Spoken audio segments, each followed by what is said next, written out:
So, my name is Almira M. Hasim from BSSW2B. So, ang napili kong poem sa mga poems ni Rizal ay ang Mi Primera Inspirasyon or My First Inspiration.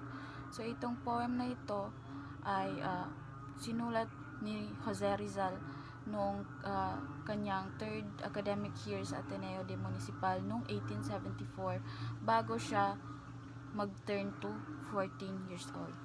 So, itong letter na ito is isang tribute sa kanyang mother during her birthday. So, itong poem na ito is para siyang letter, pero ang nilalaman nito is not just a greeting like a happy birthday greetings only, but instead deeper than that. So, bakit nga ba, kung tatanungin, bakit nga ba ito hinalay ni Rizal sa kanyang mother? So, alam naman nating lahat ng nanay ni Rizal na si Doña Teodora Alonso Realonda ay isang babaeng edukada, matalino, may prinsipyo, disiplinado at matatag na babae. So, going back, kung babasahin natin ang poem, makikita natin sa unahan na parang pinapakita dito na pinapakita muna dito kung gaano kaganda yung kalikasan, kung gaano kaliwanag yung langit, masaya, kung gaano kasaya yung paligid, kung bakit parang may buhay yung hangin, at kung na para bang ang saya, parang puno ng saya ang araw na yon. So later on, pag binasa natin yung poem, nasa hulian ng poem is parang doon na nire-reveal, pinapakita or nasasagot kung bakit nga ba yung araw na yon is parang special, parang may kakaiba sa paligid. So doon makikita natin or parang pinapakita doon sa poem na yon na kaya pala parang ganun yung paligid, special, masyadong kakaiba, dahil yun ay kaarawan ng nanay ni Rizal. So sa poem na yon, doon pinapakita rin na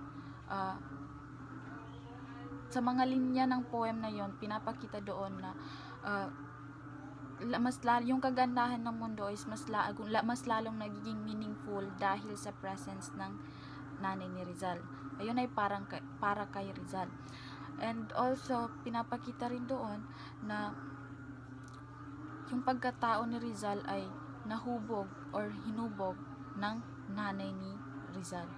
And then, kung makikita nyo sa aking drawing is naglagay ako dyan ng isang visualization ng isang nanay na dahil ito ay nagsisimbolo ng nanay ni Rizal, at ang makikita nyo rin dyan yung isang batang lalaki na sumisimbolo bilang isang batang Rizal.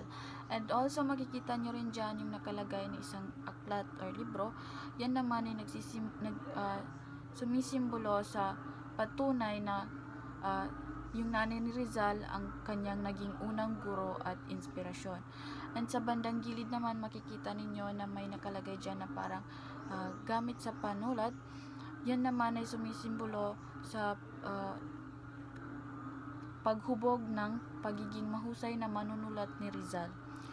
And then, bakit ko nga ba napili ang poem na ito? So, napili ko ang poem na to dahil una sa lahat, napakaganda ng mensahe ng poem na ito, since ito ay tungkol sa mga nanay. And then, napili ko rin siya dahil nagpapaalala siya sa akin or sa atin kung gaano kahalaga ang kontribusyon ng isang nanay sa ating pagkatao. And also, dahil sa poem na ito, nakilala ko rin si Rizal bilang hindi lang bilang isang bayani, kundi kung gaano siya kamapagmahal sa kanyang nanay. So, yun.